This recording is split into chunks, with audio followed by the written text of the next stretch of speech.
Hello students.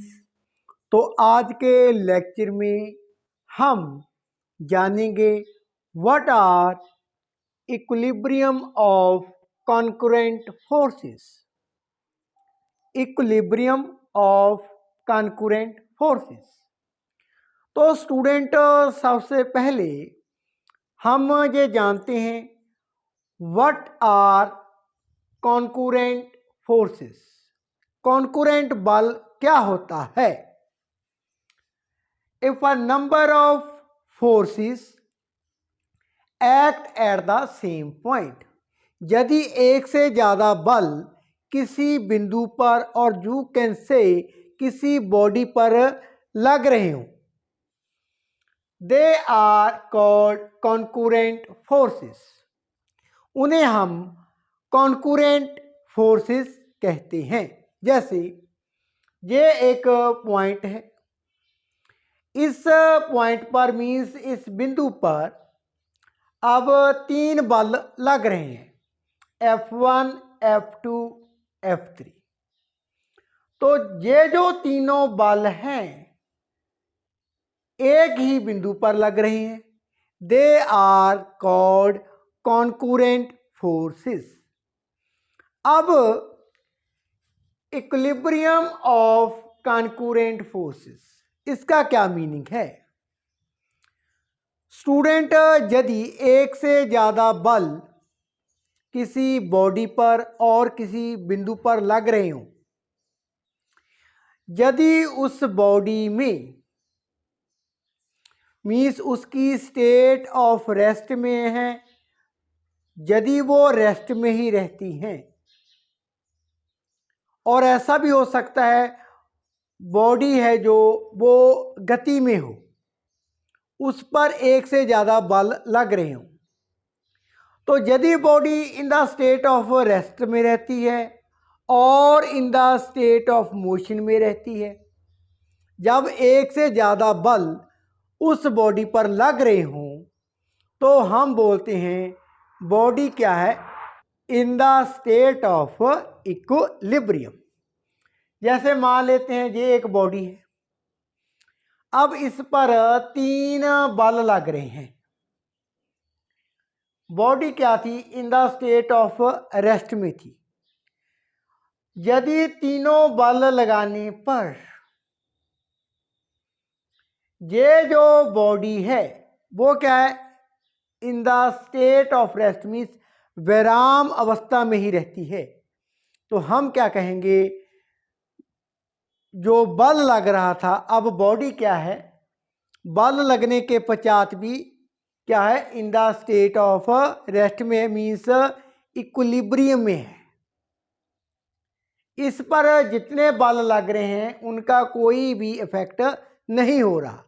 Means जो बल लग रहे हैं उनका जो नेट रिजल्ट है, जो परिणाम है, फाइनल परिणाम है, दैट मीन्स वो क्या है? 0 है। तीनों ही बल डिफरेंट डायरेक्शन में लग रहे हैं, डिफरेंट दिशाओं में लग रहे हैं, लेकिन बॉडी यदि रहती है in the state of rest तो हम कहते हैं बॉडी इज इन इक्विलिब्रियम। तो इक्विलिब्रियम के लिए कंडीशंस क्या है? यदि ऐसा पूछा जाए, कंडीशंस क्या है? Forces shot produce 0 resultant force.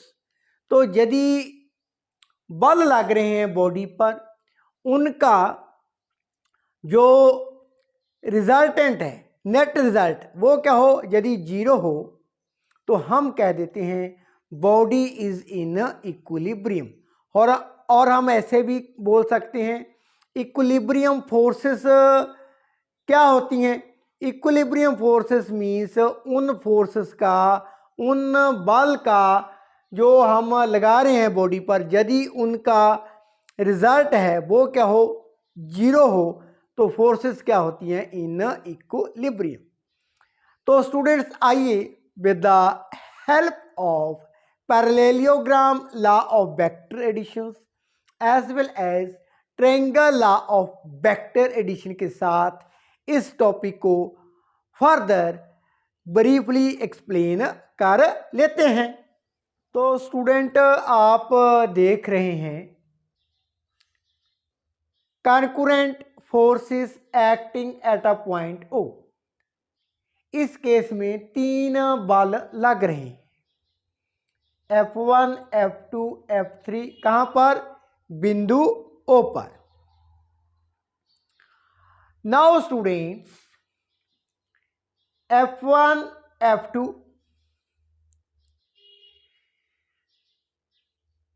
हम क्या करने जा रहे हैं? Complete the parallelogram. इन दोनों फोर्सेस का रिजल्टेंट क्या होगा? तो हमने parallelogram law of vector addition में ये किया था, if two forces acting at a point, यदि दो बल एक बिंदु पर लग रहे हो, represented by the two sides of parallelogram, then the diagonal represent the resultant of these two forces. तो F1, F2 का जो रिजल्टेंट है इन दो बल का, वो कैसे फाइंड करेंगे? By applying parallelogram law of vector addition. तो आइए सबसे पहले पैरेललोग्राम को कंप्लीट कर लेते हैं, देन लॉ को इस पर अप्लाई कर देते हैं। सो स्टूडेंट्स, मैंने पैरेललोग्राम कंप्लीट कर लिया है, OAC-B। नाउ स्टूडेंट्स, बिंदु O पर कितने बल लग रहे हैं? 2 बल, F1 and F2, represented by the two sides of parallelogram. According to parallelogram law of vector addition, इन दोनों फोर्सेस का रिजल्टेंट क्या होगा? वो होगा represented by the diagonal of the parallelogram. तो इन दोनों फोर्सेस का हम रिजल्टेंट लिख लेते हैं, that means OC dash vector equal to F1 plus F2। Now student, एक और फोर्स भी है F3। किस वेक्टर के साथ हम इसको रिप्रेजेंट करते हैं? OC vector.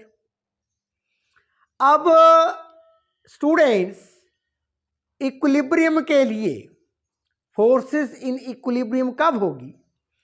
यदि तीनों फोर्सेस का जो रिजल्टेंट है शुड बी 0। हमने दोनों फोर्सेस का F1 एंड F2 का रिजल्टेंट फाइंड कर लिया है, रिप्रेजेंटेड बाय द डायगोनल। अब ये बल ऊपर की दिशा को है, F3 क्या है? नीचे की दिशा को। तो इक्विलिब्रियम के लिए क्या कंडीशन बनती है? OC, यदि OC वेक्टर मीन्स जो फोर्स F3 है वो किसके इक्वल है? OC डैश मीन्स जो बल F1 एंड F2 का रिजल्टेंट है, OC डैश। लेकिन इक्वल तो होगा, साथ ही साथ क्या होना चाहिए? ये नीचे को है, ये ऊपर को है, मीन्स नेगेटिव साइन। क्या है? Negative. Now substitute the values. OC means F3 equal to negative F1 vector plus F2 vector. तो ट्रांसपोज कर देते हैं to left hand side, F1 plus F2 plus F3 equal to 0। So जो concurrent forces थी उन तीनों का resultant क्या है? 0। तो फोर्सेस क्या हैं? In equilibrium. आइए इसी टॉपिक को with the help of triangle law of vector addition के साथ एक्सप्लेन कर लेते हैं। तो स्टूडेंट, आप देख रहे हैं 3 बल हैं represented by the sides of triangle. A B vector represent करता है फोर्स F1 को, ए बी वेक्टर किसको रिप्रेजेंट करता है? फोर्स F1 को। इसी तरह से B C vector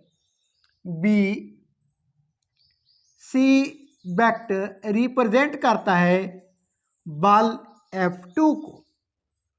and C A vector represent F3। Students, इन सभी का ऑर्डर क्या है? सेम है। यदि हम दिशा की बात करें, ऑर्डर की बात करें, तो क्या है? Clockwise. Now students, I am applying the triangle law of vector addition. वो क्या होता है?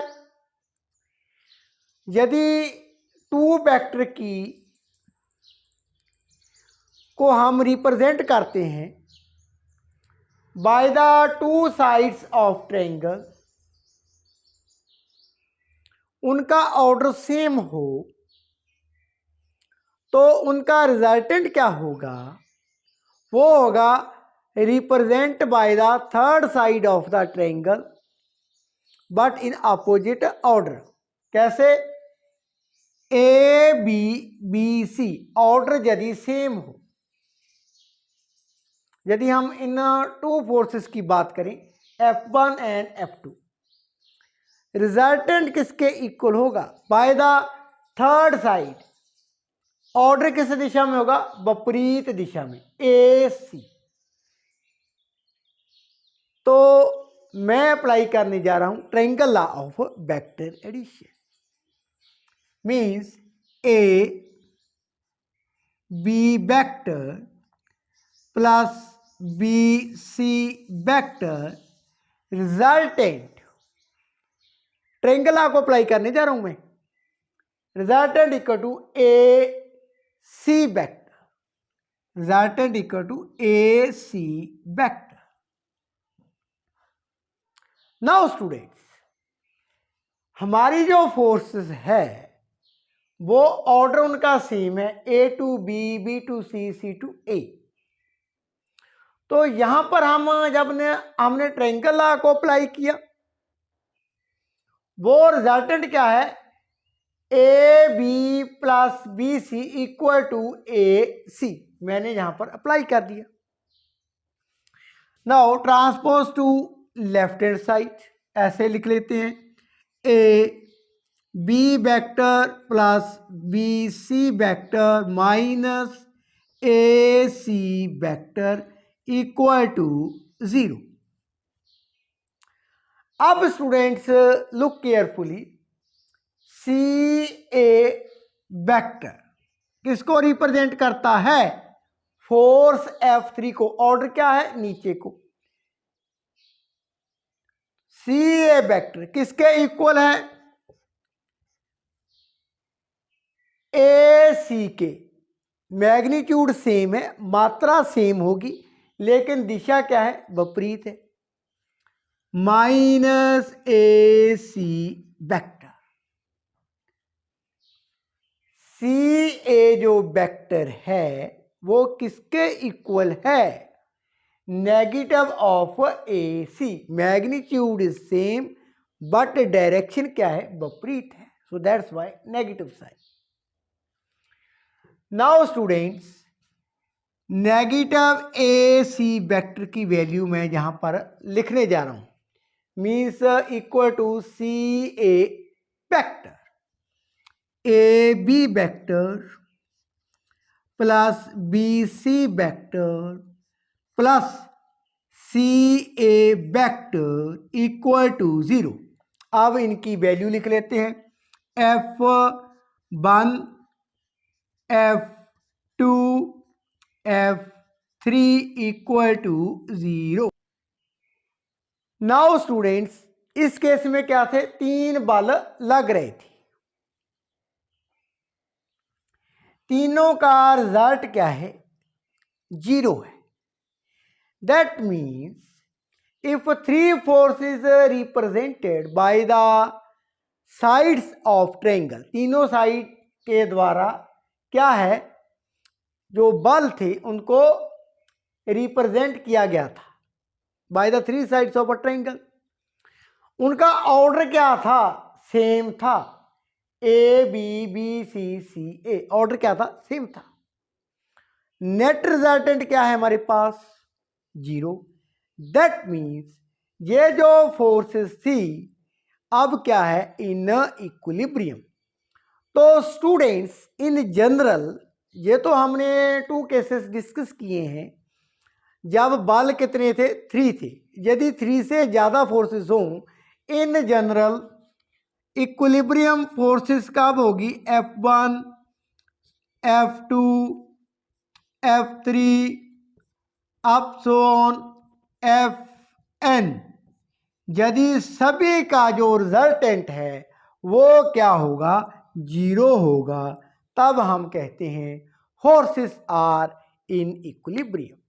तो ये तो था topic students, equilibrium of concurrent forces.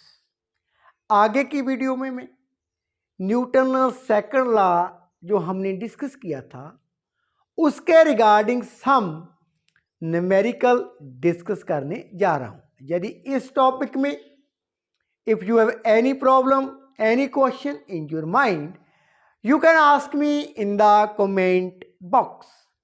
Thank you so much for watching.